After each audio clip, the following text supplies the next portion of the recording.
হলো কোরআন তেলাওয়াত করার আমল আমরা সবাই জানি, কিন্তু কোরআন রমজান মাসে নবী করিম সাল্লাল্লাহু আলাইহি ওয়াসাল্লাম শোনাশুনি করতেন, এটা আমরা অনেকে জানি না। জিবরিল আলাইহিস সালামের সাথে নবী করিম সাল্লাল্লাহু আলাইহি ওয়াসাল্লাম কোরআন শোনাশুনি করতেন। তিনি জিবরিলকে শোনাতেন, জিবরিল তাকে শোনাতেন।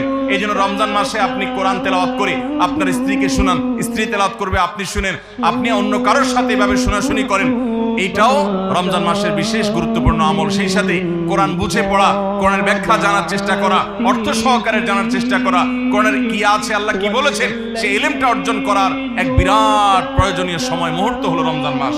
18 নম্বর আমল হলো তাহলে কোরআন শোনাশুনি করা। 19 নম্বর আমল হলো সাদাকা করা, দান করা।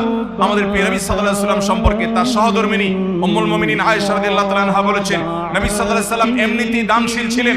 তিনি সারা বছর প্রচুর পরিমাণে দান করতেন, কিন্তু রমজান যখন শুরু হতো তখন তিনি সবচেয়ে বেশি বদান্য, সবচেয়ে বেশি দানশীল হয়ে পড়তেন।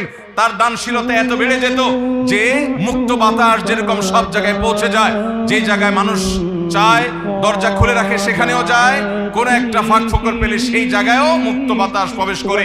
নবী সাল্লাল্লাহু আলাইহি ওয়াসাল্লামের রমজানের দানটা এরকম ছিল যে চায় তাকেও দিতেন, যে চায় না তাকেও দিতেন, তিনি দুই হাতে দিতেন। তিনি অনেক বেশি সম্পদশালী ছিলেন না, কিন্তু যেটুকু ছিল অকাতরে তিনি দান করতেন। আম্মা জান আয়েশা রাদিয়াল্লাহু তাআলা হাদিস থেকে বোঝা যায় রমজান মাস দানের মাস। এই জন্য নবীজি বছরের অন্য যে কোনো সময় চাইতে রমজানে বেশি বেশি দান করতেন।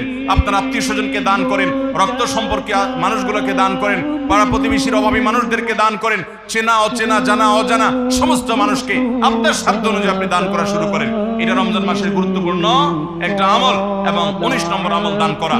20 নম্বর আমল হলো সাহরি খেতে আমরা যখন উঠি তখন একটু তাহাজ্জুদের নামাজ পড়া, একটু দোয়া করা।